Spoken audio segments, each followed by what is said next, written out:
Как была закрыта больница? Добрый день.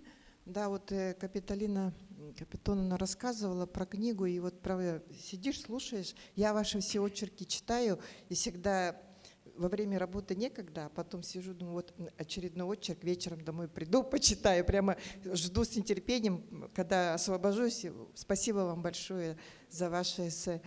И вот сидела, вспоминала как раз этот случай, да, действительно, мы были первые, когда у нашей старшей медсестры, обнаружился положительный ПЦР, сразу же начались эти мероприятия, да, нас закрыли на карантин, и у нас есть нефрологическое отделение на Кузьмина 3, где лежат тяжелые больные с почечной патологией, получают гемодиализ, и получается половину больницы, поликлинику вывезли в Покровск.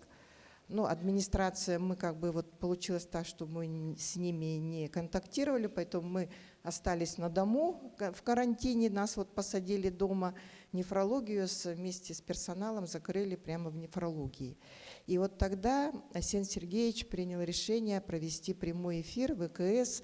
И вот это все показывали, я помню, по всей республике.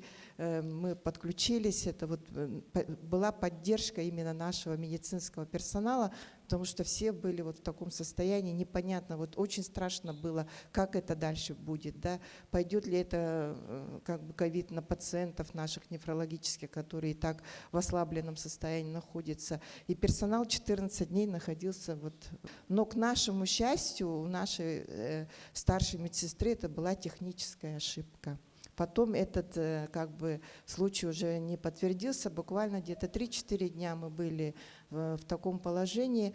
Наши поликлинические были в Покровске, они были в обсерваторе, тоже под охраной и так далее. Кто-то плакал, кто-то там смеялся, но тоже были все в таком нервозном состоянии. Они себя развлекали музыкальными номерами, какие-то постановки ставили, чтобы не сойти с ума. Звонили мне, говорили, мы тут спектакль сделали, мы тут оделись. Как-то так все вместе мы вышли с этой ситуации. А вообще хочется сказать, что самое страшное в этой ситуации, тоже вспоминаешь, когда болеют твои же коллеги-медики. Каждый день начинается с того, кто заболел, как заболел. И когда это все начало уже надвигаться, все больше и больше людей стало болеть, в том же числе и стали болеть наши медицинские работники. И эта сводка каждое утро, ты не знаешь, ПЦР приходит и смотришь, выискиваешь там своих, да, страшно, когда свои же медики болеют, а кто будет оказывать эту медицинскую помощь? Мы, конечно, взяли на себя первичную помощь, это поликлиническая помощь. И благодаря, конечно, поддержке министерства, поддержке правительства нашего, администрации, нас снабдили автомобилями, да, врачи пешком не ходили, на джипах, на ленд-крузерах, на хороших машинах мы обслуживали вызова. Это работали наши врачи, большая благодарность терапевтам, педиатрам, все узкие специалисты, там кто не хирург, там офтальмолог, все были на ковиде. Они работали до 2, до 3 ночи, а утром в 8 утра им опять надо было идти на работу. И до последнего пациента они обслуживали вызова. И звонки, главные врачи, мы между собой разговариваем, говорят, научились спать ночью только, наверное, к концу уже там, где-то в 2021 году, а до этого мы не спали, потому что эти звонки надо кого-то положить в эту маршрутизацию, звонишь туда-сюда, в общем. Но получается, благодаря такой слаженной работе у нас же не было такого коллапса, как было в Центральной России. Очередь километровая из скорых помощи. У нас такого не было в Якутске, потому что у нас четко маршрутизация была сохранена. И впервые, по-моему, даже в республике, Елена Фраимовна об этом говорила, что этот опыт переняли даже другие регионы, что мы открывали инфекционные стационары в общежитиях Северо-Восточного федерального университета. Лично наша больница мы в 3 местах открывали: СВФУ, школа на Семена Данила, Олимпийского резерва, в сельскохозяйственной академии, до 140, до 160 коек мы открывали. И эта маршрутизация, она очень четко нам помогла выстроить эту медицинскую помощь. И действительно, глава же, последний прямой эфир был Арсения Сергеевича, и надо, говорит, оценивать эту работу наших медицинских работников, конкретно первичного звена, стационаров, именно по конечным результатам. По смертности наш регион он совсем в конце, потому что у нас смертность, высокой смертности не было допущено, как в других регионах. Ну и мы все люди, мы болеем, тоже вот Лена Николаевна говорит, у каждого своя история, у каждого медика своя история. Я просто вспоминаю тоже такой случай, ну, сейчас уже можно говорить, мы же болеем, болели. Я заболела тоже, там у себя в стационаре лежу под капельницей, и Лена Фраимовна мне звонит. Ну, я знаю, ты болеешь, ну, надо там что-то с пациентом решить вопрос. Вот лежишь под капельницей, провизор у меня лежит в пульмонологии, Николай Николаевич. Мы вдвоем на телефоне решаем вопросы по лекарственному обеспечению, там что-то по конкретных пациентов. Ну, потому что вот наша обязанность, святая обязанность спасти человека, ну, обеспечить его первоочередной помощью. Но медики тоже болели, очень много болели. И, к сожалению, были, конечно, и исходы, и летальные исходы среди медицинских работников. Это тоже, ну, об этом тоже надо говорить. И вам большое спасибо, что сегодня действительно дали вот такой повод вспомнить. Потому что, конечно, все это быстро забудется и забывается, да. Ну вот, коротко хотела так сказать. Вот пока микрофон в этом крыле, я еще одну страшилку хочу напомнить, да? Читая в интернетах. Вот то, что там читаете, это не страшно. А вот когда тебя будет интубировать офтальмолог или проктолог, вот это будет страшно, говорит. Ага. Поэтому человек, который ковид в руках держал, ну, вам слово. Все-таки ваш опыт организации вот этих... мало того, что перестроили работу офтальмологической больницы, которая одна из самых, скажем, пользующихся стабильным спросом у населения, да, но еще и в качестве чуть ли не волонтера и так далее организовывали работу.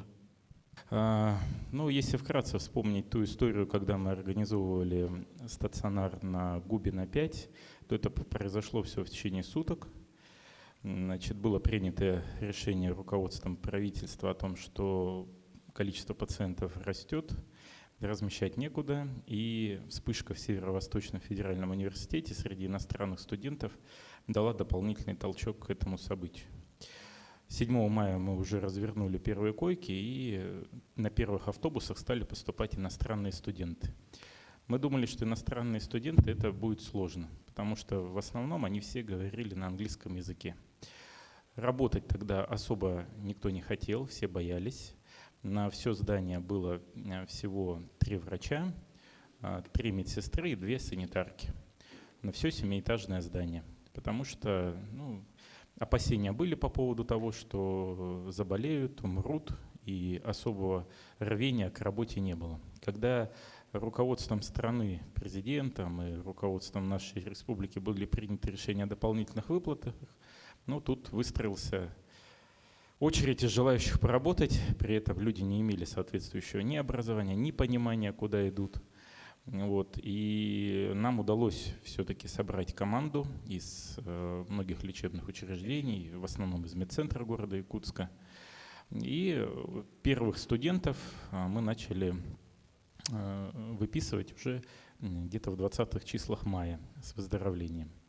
Мы думали, хорошо, все, хоть сейчас, если будут поступать, то наши жители. И оказалось, это еще сложнее. Потому что если по иностранным студентам все отрабатывал проректор Владлен Когунуров, и было одно связующее звено, то с жителями Якутии было все сложнее, потому что по каждому из них звонил каждый родственник. Этот родственник подключал еще родственника, и телефон просто-напросто обрывался. Как, что вы не так лечите? И вот здесь, как у Натальи Накинтьевны была ситуация с московскими врачами, здесь была уже ситуация на уровне республики. Советы, интернет и прочие вещи. Справились с этим, тоже понимание у людей пришло. Следующая напасть – это начали заболевать люди в психоневрологическом диспансере. И было принято решение развернуть на базе Губина 5 отделение ковидное для пациентов с психическими заболеваниями. Вот это была, наверное, первая одна из таких сложных задач, потому что надо было понять, на каком этаже их размещать. Это явно не 7-й, потому что могут быть различные ситуации с их поведением. Мы приняли решение разместить на 2-м этаже, чтобы даже если в случае каких-то попыток суицидальных, то минимальные травмы были у пациентов. Мы сняли все двери, сняли все ручки с окон, организовали круглосуточное дежурство бригад прямо в каждой палате. И вот это все продолжалось на протяжении 2 месяцев, потому что в психоневрологическом диспансере там, ну так вот, каждые 10 дней все равно возникали ситуации. Ваня, то, что тебя перебью, да, вот как раз Капитолина говорю о том, что она как раз лежала именно в этот период, и действительно в правом крыле. Для больных всех остальных это не представляло никаких опасностей. Мы прекрасно знали, что... Ну, они даже не знали, что у нас есть особенные больные. Ну, а я вот тогда, когда вот говорили, ну, как я оказалась в стационаре, да, рядом находились там очень большие санитары по размеру. Я каждый раз смотрела и говорила: Рим, где ты взяла таких санитаров? Он говорит: Ольга Валерьевна, мы на 2-м этаже. Я говорю: Рима, они же очень большие. Он говорит: Ольга Валерьевна, это санитары Припузова.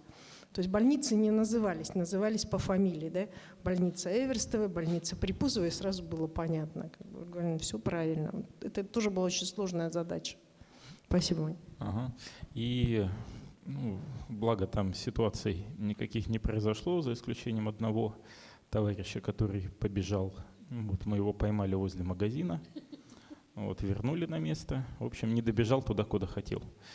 Вот. И призывники, следующий этап, когда их изолировали на 50 лет советской армии, потом выявлялись положительные, тоже направлялись к нам. Ну, парни молодые, хотят свободы, и сбежали через крышу, там, через 3-й этаж, вылезли через крыльцо и пошли купаться на пляж. Тоже вместе с полицией их ночью нашли, привезли. Вот. А следующий товарищ сбежал, потому что ему захотелось поиграть в компьютерные игры дома. Вот его было пояснение. И следующий момент, который был в работе еще на Губина 5, это вспышка в изоляторе временного содержания для административно задержанных и готовящихся к выдворению иностранных граждан. Причем там лица были не только за административные правонарушения, но и за уголовные правонарушения. И на Губина 5 были развернуты палаты и для лиц, которые совершили уголовные преступления, в том числе убийства. Они были у нас в отдельном тоже крыле, под охраной. Это был уже 7-й этаж, чтобы сбежать было некуда. И дежурила Росгвардия. Конечно, вот эти моменты, которые нам приходилось решать оперативно, мы с ними справились. И все благодаря слаженной работе команды медицинских работников, поддержке руководства Министерства здравоохранения, правительства республики. Потому что мы все выполняли общую задачу. И самое важное, что пациентов у нас из стационара не выносили вперед ногами. Как бы это ни звучало очень цинично, они все были выписаны с выздоровлением, а коллеги с республиканской клинической больницы нас всегда поддерживали в связи с переводом там, тяжелых каких-то случаев, поэтому им тоже отдельно за это спасибо. Спасибо. Ну, хороший такой, с юмором рассказ. Захотел поиграть в компьютерные игры. Да? Я реально говорю, вот люди у нас такие. Бешеные люди же, да? Это не скотинка пациент был, который, это нормальный обычный человек, да? Можно было туда отправлять, параллельно тоже, да? Да. Да, Дим, маленечко помогу, да? Вот сейчас как будет выступать замглавного врача РБ-2, да, Надежда? Она, значит, вообще автор оперсводки, которую я подаю в главе уже последние 3 года. В общем, у меня была оперсводка на одном листочке. Что, куда и так далее. Тут нам Иван Сергеевич отправляет в оперштаб непосредственно Надежду. И тут мне приносят, значит, полную аналитику, значит, на 12 листах. Я такая: так, это что? Я говорю: ну, мы это будем собирать каждый день. Я говорю: кто это сказал? Он говорит: Ольга Валерьевна, как бы вот пришли люди, которые вообще в этом разбираются, наконец-то, в оперштаб, и они нам предлагают так, да? Ну, действительно, это помогало, сводка была полная, ну, благо, что, наверное, мы от нее все-таки откажемся. Ну, по крайней мере, я точно в ней видела и тенденции, и понимание, и где есть какие недоработки. Ну и ко всему прочему, РБ-2, как экстренная больница, была таким местом, которое для нас было самым болезненным, чтобы там не допустить ковид и начать работать, потому что там они не успевали вообще ничего. Спасибо. Работу не останавливали же, да? Нет, не останавливали, но я сейчас хочу сказать про начало этой вот коронавирусной инфекции. Я сегодня как бы окунулась в воспоминания. Я могу сказать, что вообще вот работа оперативного штаба заключалась в том, что отладить эту работу, организовать правильное оказание медицинской помощи, создать условия для медицинских работников, в кратчайшее время обеспечить всякими сложными оборудованиями, аппаратами, медикаментами, да? Это же ведь все новое было, да? Создавалось буквально на голом месте с нуля, и вот это финансирование и так далее, это все пробить, добиться и очень быстро ее реализовать и обеспечить медицинские организации. В первую очередь, конечно, пульмонологию и РКБ, да? Это было одной из важнейших задач, с которой оперштаб очень успешно вот под руководством Ольги Валерьевны справлялся. У меня вот я вспомнила сегодня, и Салбаннах вспомнила, Салбанцы, да? Салбанцы вспомнила, и Алдан, Чаянда, и Пеледу, и так далее, Витим. Все это вспомнила, как возникали вспышки, очень большие очаги и так далее. И вот как благодаря вот такой вот четкой, слаженной организации все это удавалось локализовать, взять в управление и не создать хаоса. Да? Также вот Лена Николаевна сказала, что у каждого медицинского работника своя история. Да, я хочу сказать, вот сегодня, пользуясь моментом, хочу поблагодарить ЯРКБ, Наталью Никентьевну, Николая Николаевича, Татьяна Викторовна. Я хочу поблагодарить за то, что вернули мне сына, который поступил в июле месяце 2020 года, в мае месяце 2021 года, с поражением по КТ 95%, которые вернули мне сына к жизни. Очень большая человеческая благодарность от всего сердца. Также могу сказать, Дима, вот все люди, которые сидят сегодня в этом зале, это люди, которые действительно, Капиталина Капитоновна, это люди, которые грудью бросились на амбразуру против этого ковида. Все без исключения здесь сидящие люди очень добросовестно, самоотверженно под их руководством многочисленный коллектив медицинских работников, да, отработали и взяли в управление эту новую коронавирусную инфекцию.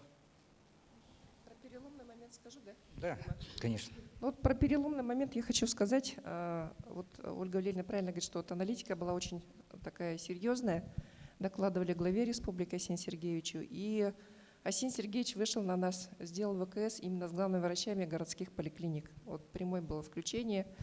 И мы сказали про свои проблемы, и было принято очень важное решение, волевое, чтобы организовать ПЦР-лаборатории во всех поликлиниках города Якутска, потому что у нас было тогда только 2 централизованные лаборатории, и люди по 10 дней, пока не получали результат ПЦР, ходили на работу, вынуждены были, и, естественно, всех заражали. И вот из резервного фонда главы были выделены средства, и все поликлиники, и в последующем все центральные районные больницы были оснащены ПЦР-лабораторией. Это был первый регион в Российской Федерации, который все, значит, учреждения первичного звена получили вот такие ПЦР-лаборатории. И потом Арсений Сергеевич прямо лично контролировал вот все, вот сколько мы сделали ПЦР-исследований.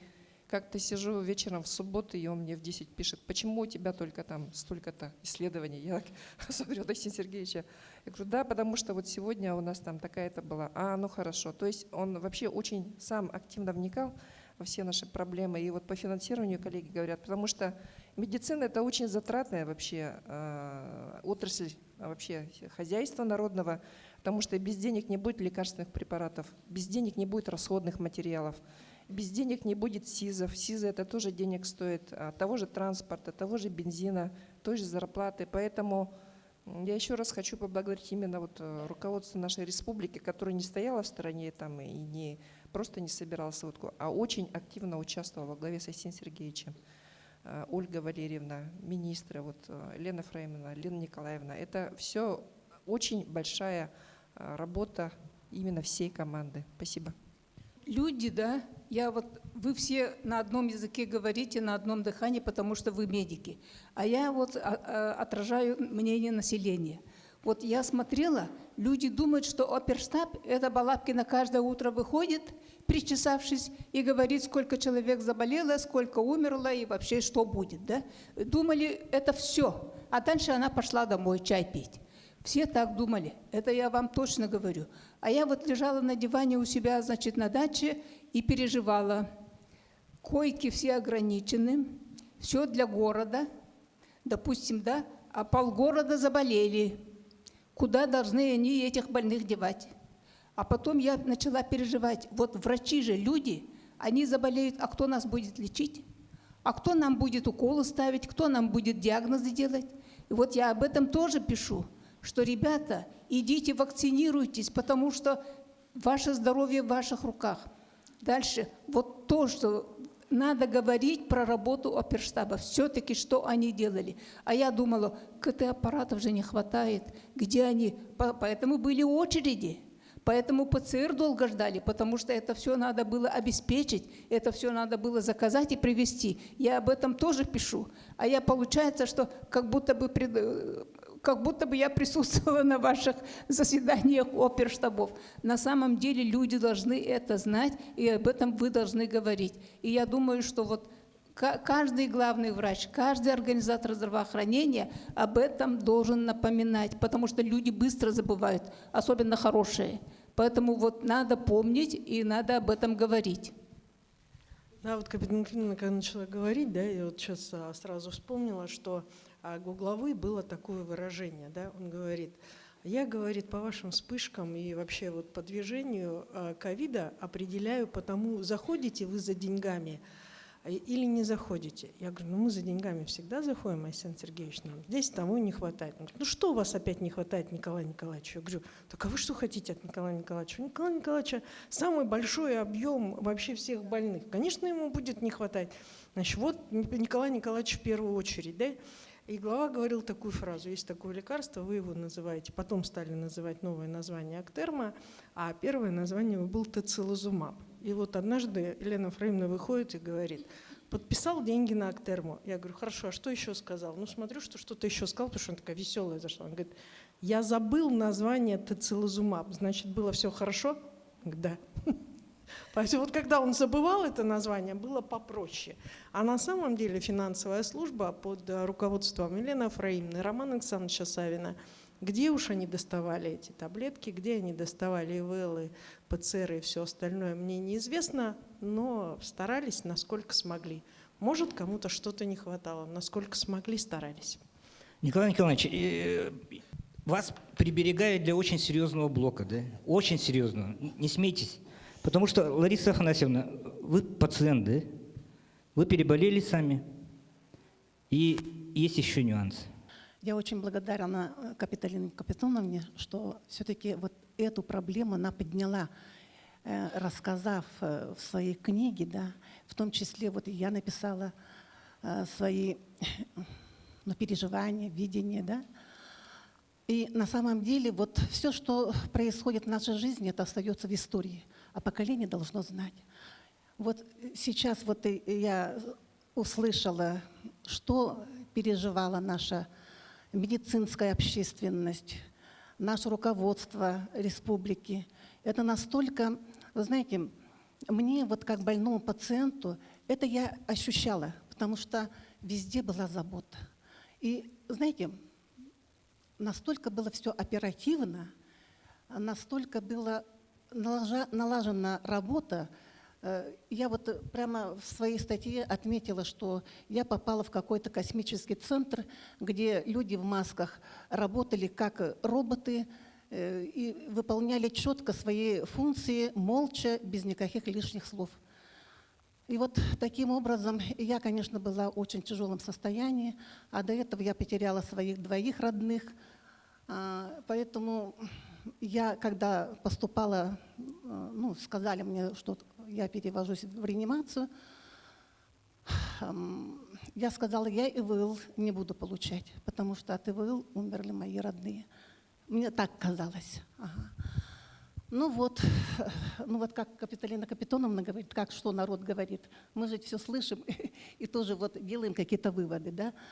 Но тем не менее, я когда вот вскользь своего такого бредового состояния от болезни, да, мой молодой врач, я его до сих пор не знаю, кто был в реанимации, я его не знаю. Это врачи Национального центра медицины, РБ-1, под руководством Николая Васильевича Ильина. И вот эти врачи молодые. Вот я помню, этот молодой человек подходил ко мне и говорит: Лариса Афанасьевна, почему вы не даете динамику? И я тогда опомнилась. Оказывается, я действительно лежу беспомощная, и почему я действительно не даю динамику? И вот вы знаете, вот слово одно дал мне толчок к тому, что мне надо бороться. И я сразу подумала, ну почему я должна умирать, если мои дети, внуки в моей жизни очень нуждаются? Они бы потеряли бабушку, маму. Это было бы невосполнимая для них потеря. Это раз. А во-вторых, думаю, вот врачи стараются, врачи, оказывается, помогают мне. А я вот лежу совсем беспомощной и помочь им не хочу. И через некоторое время вот тот же врач ко мне подошел и говорит: Лариса Афанасьевна, вы молодец, вы дали хоть маленький толчок к тому, что идете к выздоровлению. Меня выписали 75% поражением легкого, потому что дальше держать меня было просто практически невозможно. Я все 28 дней лежала. Из них 18 это в реанимации находилась. Вот. И я палатного врача своего помню. Вот почему помню, потому что у него здесь было написано его имя. И тогда я еще не была уже в сознании. Это был Юрий Павлович Яковлев. Вот. И была кардиолог женщина. И вот она мне сказала: вы не бойтесь, мы спасем вас, когда я уходила в реанимацию. Говорит, мы обучились. Мы приехали из Москвы, мы обучились, и мы теперь уже знаем, каким образом работать с больными. И вот вы знаете, в те трудные времена, это 20-й, вот я заболела 20-й год. В 21 году я потеряла тоже 2 родных. Так получается, всех 4 я потеряла. Вот. И получается, что врачи, я действительно это понимала, врачи работали действительно самоотверженно. И даже правительство выделяло какие-то средства на обучение. Это же ведь тоже не просто так поехать обучиться, да? Это же тоже какие-то контакты должны быть, какие-то материальные средства. И я просто благодарна оперштабу, правительству, Министерству здравоохранения, всем врачам медицинских учреждений, потому что я 3 болела и лежала тоже не только в Национальном центре медицины, но и РБ-2 лежала.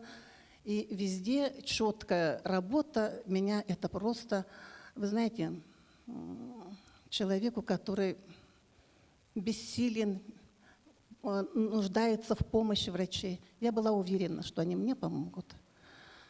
Спасибо вам большое. Я желаю вам, конечно, врачи лечат не только лекарствами, они лечат и словами.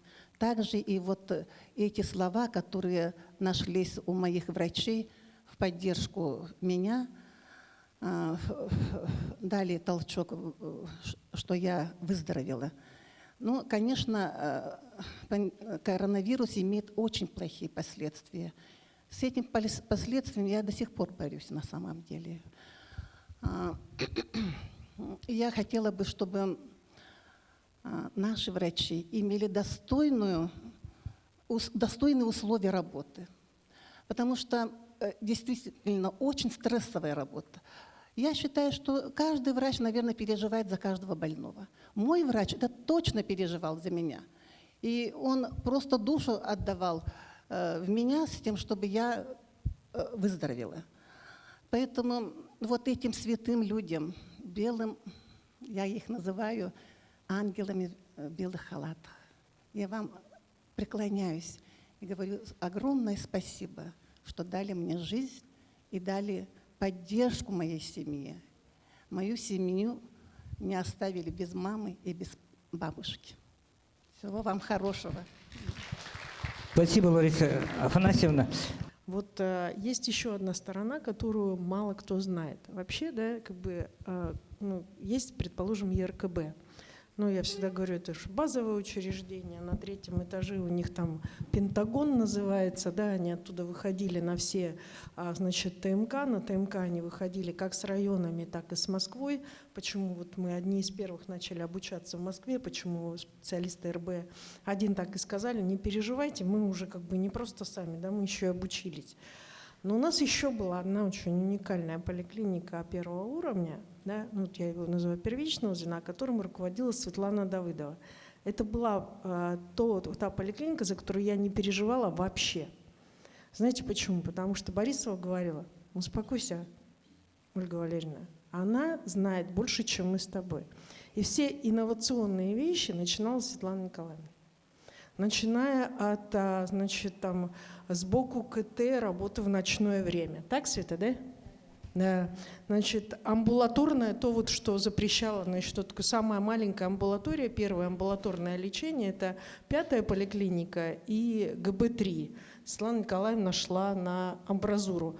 Уже в 2019 году, в ноябре, да, когда началась вот эта вся пандемийная ситуация в Китае, я уже про себя просчитывала, потому что в городе мы тогда считали, да, и в республике, какие санитарные потери возможны у нас в республике, даже отдельно взятым у нас на 80 тысяч населения.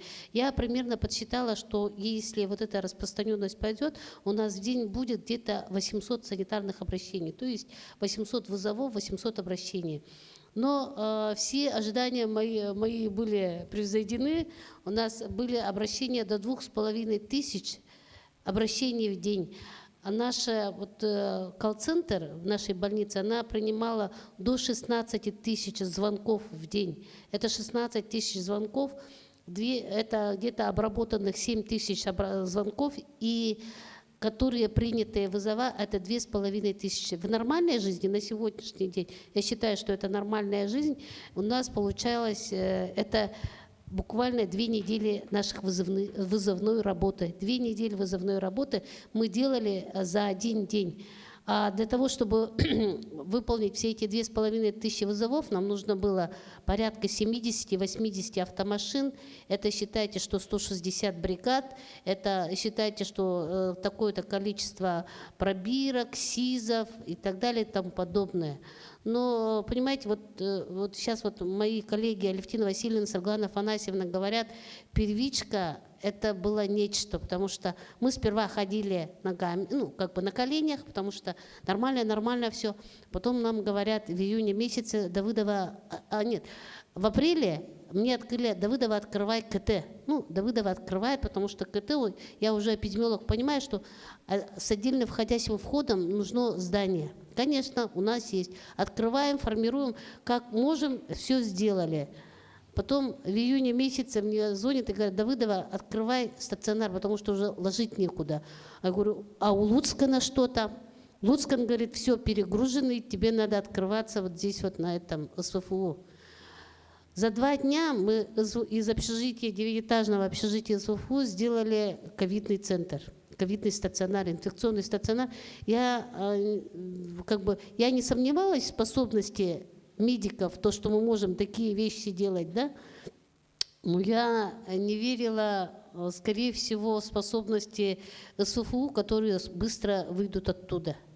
Но СФУ так быстро развернулись, свои вот эти кроватки, матрасы и так далее собрали, оттуда вышли. Мы буквально за несколько дней накупили вот эти матрасы, кровати, мягкое белье и так далее. Все это было закуплено. А после этого надо было собирать бригаду. Бригаду я даже не знаю, как собирать. Мы с этим не встречались, мы же работали только на первичке, вызова и, как говорится, транспортировка и так далее. А тут, говорю, кто в отпуске? Солдатов. Александр Васильевич, мужчина. Я-то понимаю, что, я умом понимаю, что одеть СИЗы это проще простого, а самое это сложное его правильно снять для того, чтобы все не разбрызгать.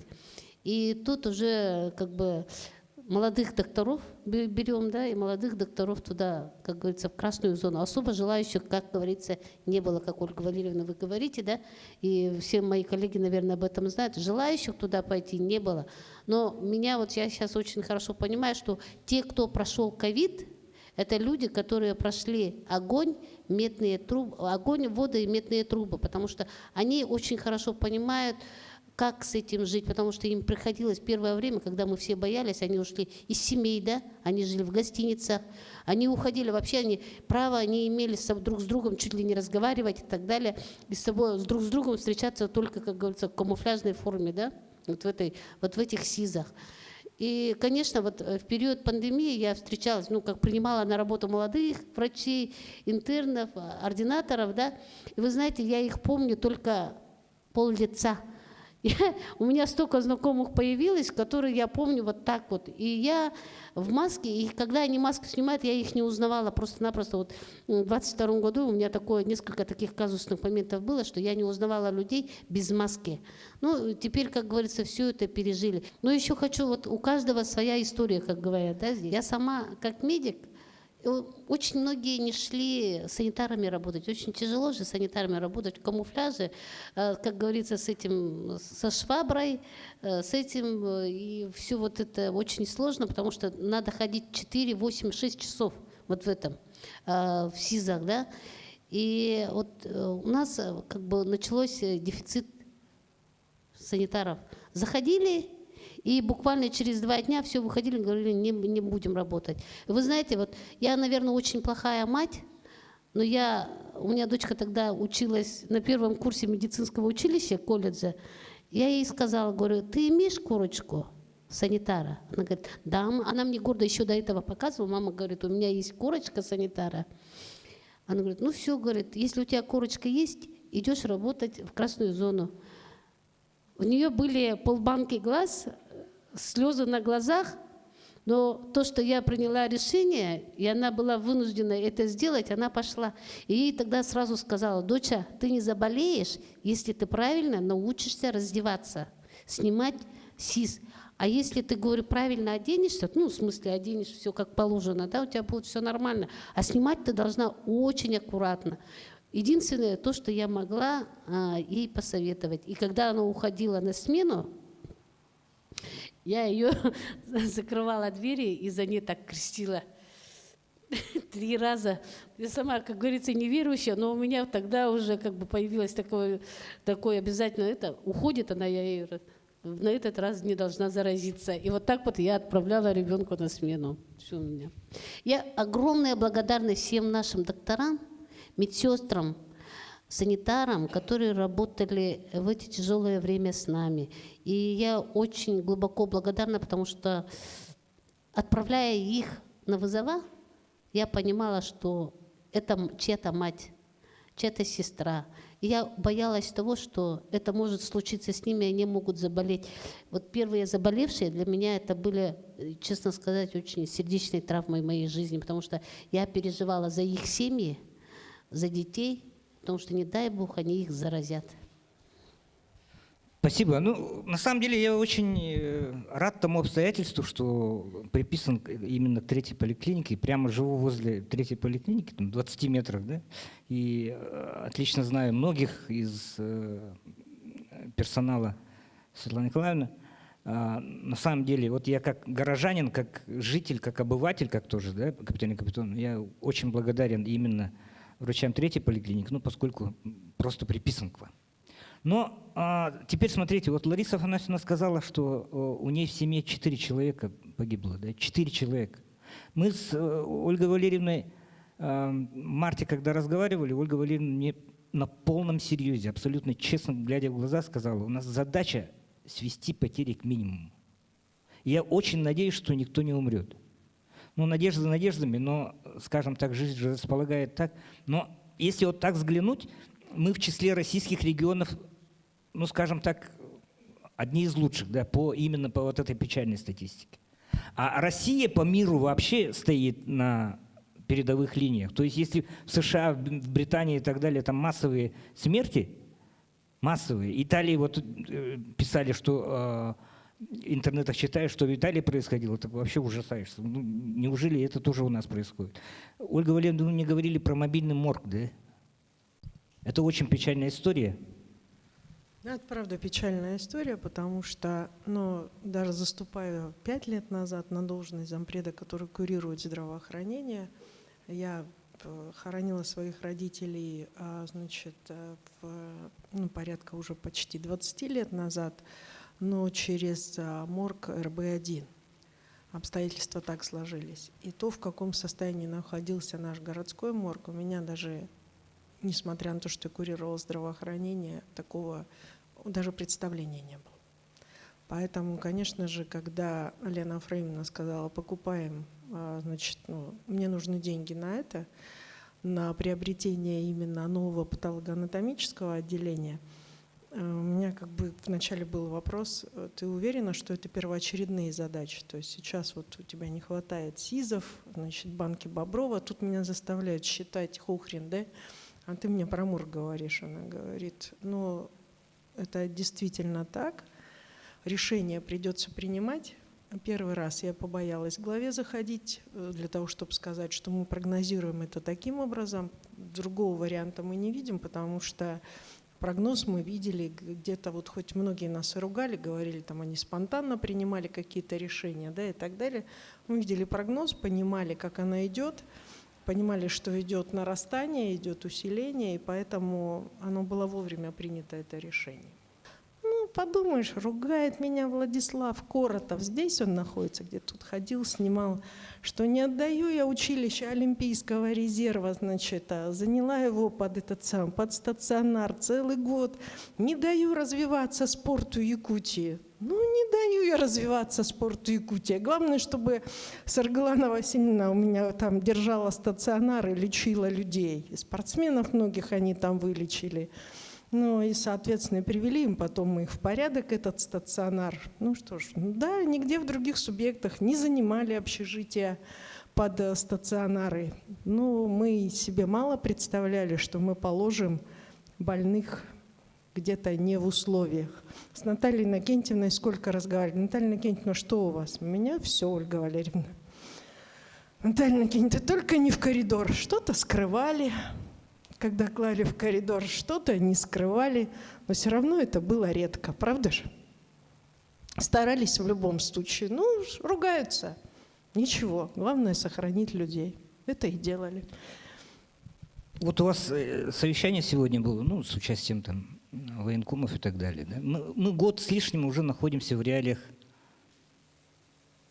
можно сказать, военного времени, да? То есть в условиях проведения специальной военной операции, когда и потери идут, когда и страна мобилизована настолько, внутренне самое главное, что все для фронта первым делом, а все остальные дела, так немножко подождут. Я когда обращался к Николаю Николаевичу, я дошел наконец до него, на самой серьезной стадии, да, обращался к Николаю Николаевичу года 2 назад и говорю, дайте, пожалуйста, врачей, которые у меня в программе выступят, которые реально с передовой.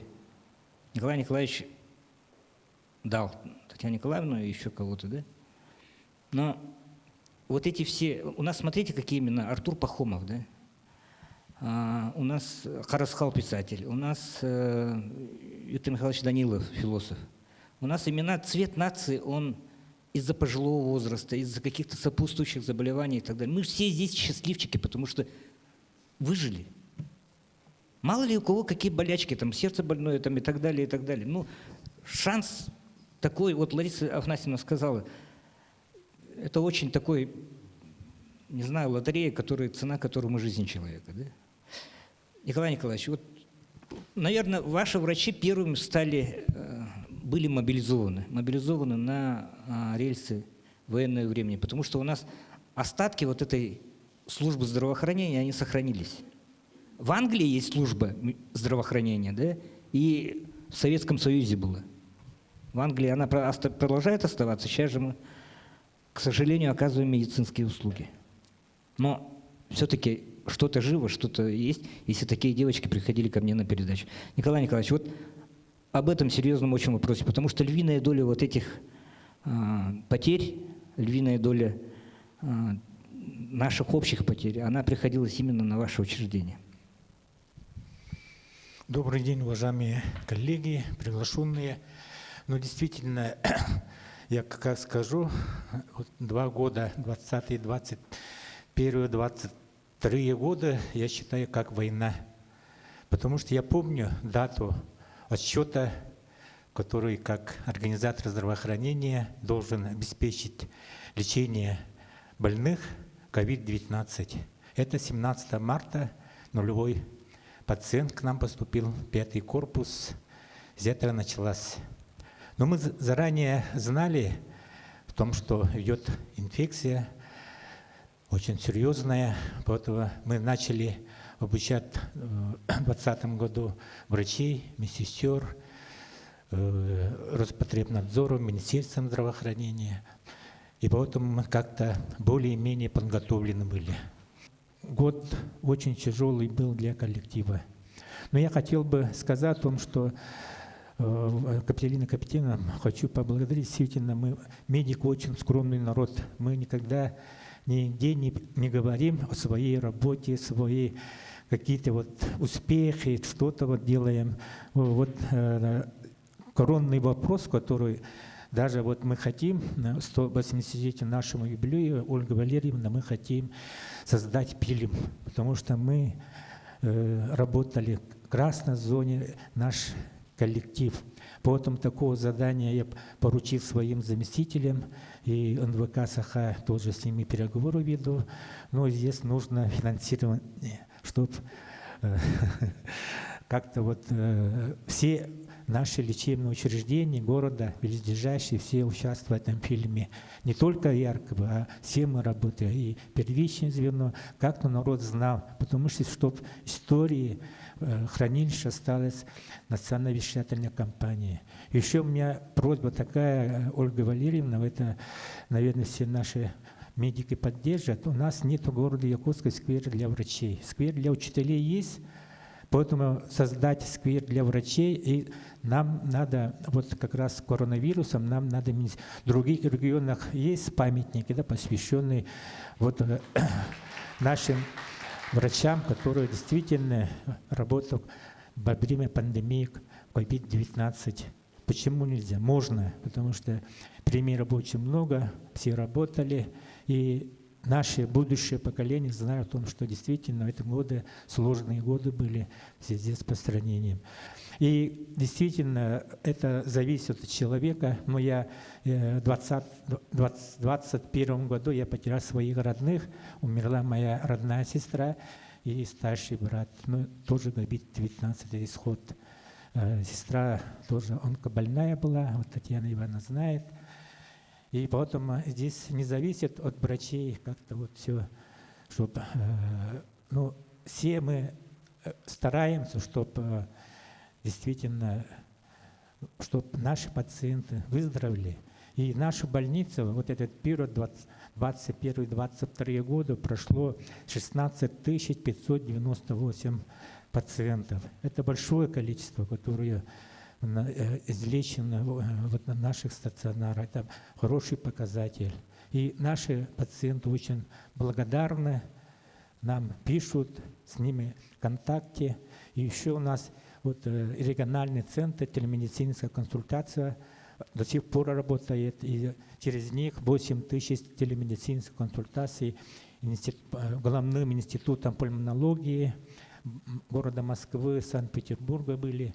И поэтому действительно наши уже врачи подкованы, и любую инфекцию они могут побеждать. Поэтому я хотел поблагодарить присутствие заведующего пульмонологическим отделением Татьяны Викторовны, которая действительно она работала с начала до конца ОЧГ и до сих пор работает ОЧГ красной зоны. Я очень благодарен, Татьяна Викторовна. От имени коллектива большое спасибо вашему коллективу. Я как бы, да, не ожидала, что вообще из эссе Капиталины Капиталины когда-то выйдет книга. Я хочу, безусловно, вас очень сильно поблагодарить, и в том числе вашу семью за поддержку, и ваших друзей, что эта книга вышла. Спасибо вам за то, что вы дали это мнение, давали нам обратную связь. Я не знаю, наверное, большинство согласятся со мной, что это был своего рода, вот как говорит Саргалана, вечером приходили домой, но нужно было прочитать. Иногда даже для того, чтобы понять, туда идем или не туда, даже для этого.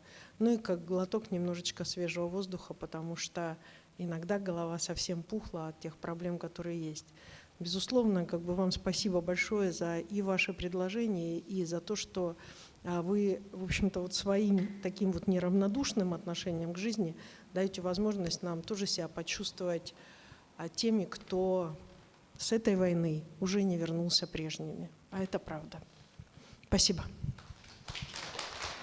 На самом деле не произнесено хороших слов в адрес очень большого количества народа, прежде всего волонтеров, да, которые в первые дни в 2020 году, помните, пожилых держали на самоизоляции, волонтеры раздавали помощь. Они же потом садились на колл-центры, они же на таких простых, вроде бы элементарных вещах, но все-таки облегчали здорово работу и отрасли, и всему населению. На самом деле вот это одно из очень хороших начинаний нашего общества, вот это вот желание помочь, желание прийти на выручку. Я от присутствующих здесь волонтеров хотел бы от своего имени, от имени всех якутян, наверное, поблагодарить. Спасибо вам, ребята.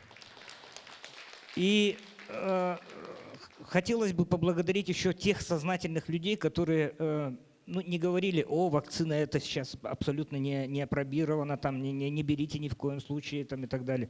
А шли, я помню, как меня вакцинировали в первый раз, это Алеша Соколов, тогда руководитель Якутии-24, просто заехал ко мне домой, вытащил за шкирку, посадил в машину, и мы поехали в РБ-3 Татаринова, и там получили прямо чуть ли не под камерами вот эту вот вакцину. На самом деле, наверное, помогло, потому что осенью было тяжко.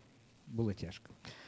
И, что сказать? Гибейру сказал, ковид уже не представляет такого статуса пандемии, не представляет собой. Надо жить с этим, надо быть готовым. По крайней мере, вот эти 3 года, которые мы сообща пережили, они дали огромный опыт. Как координировать, как организовываться, как взаимодействовать, как противостоять, какой опыт чего должен быть учтен в первую очередь. Да как даже статистику вводить, это тоже опыт же, да?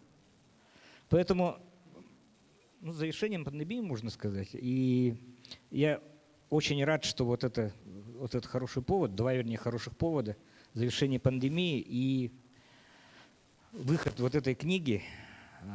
Хорошо, что наше поколение еще читает. А вот как донести это до тех, кто помоложе?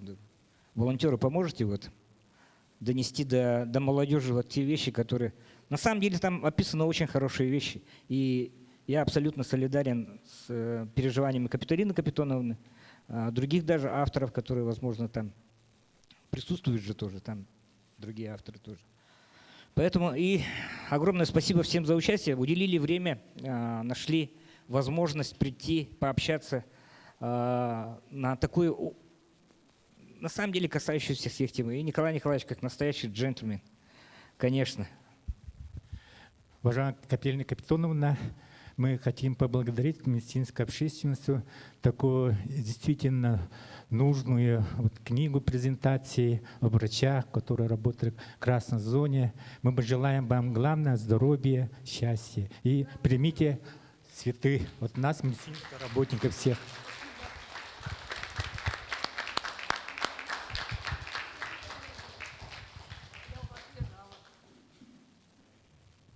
В очередной раз говорили о ковиде. В очередной раз говорили. Да. Глубоко уважаемая, дорогая Капитолина Капитоновна, нас связывает очень много лет дружбы, и при этом я лично сама уже 3-й раз на презентации ваших книг. Первая книга это была посвящена как раз тому заболеванию, которое, собственно, является тоже очень серьезным заболеванием.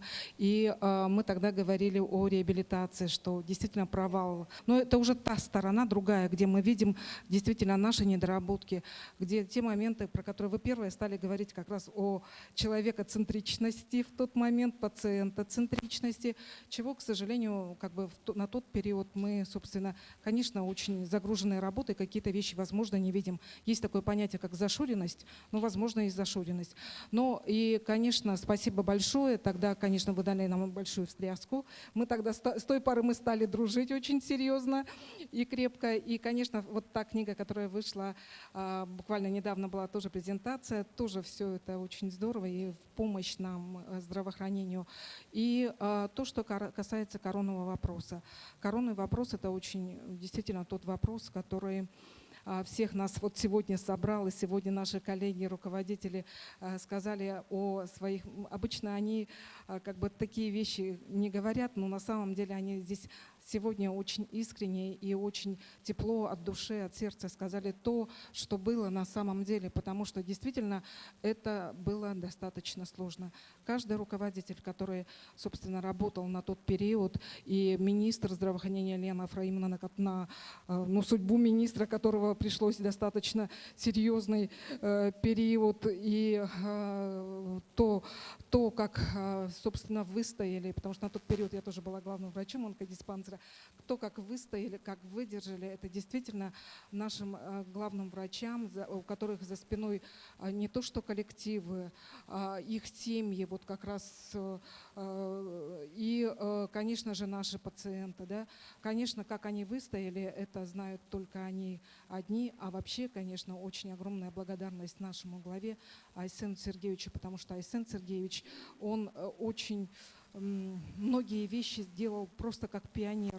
И потом это все вот совместно с Ольгой Валерьевной все это делали, и Еленой Ефраимовной. Потом все это тиражировалось. Мы так скромно не говорим об этом, а многое тиражировалось вообще в Российской Федерации.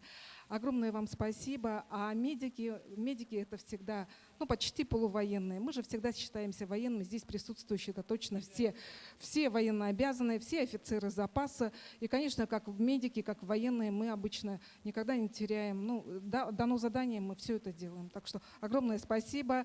Коронный вопрос, мы все, действительно, все произведения, я вот так скажу, не публикация, а произведения ваши читаем и перечитываем. И в конце концов есть там те моменты, которые являются решением. Огромное вам спасибо, низкий поклон. Самое главное, чтобы было здоровье. Здоровье вам и вашим родным. Я знаю Сережу, он учился годом раньше. И, конечно же, Катерину, вот супруга Катерина. Огромное вам спасибо.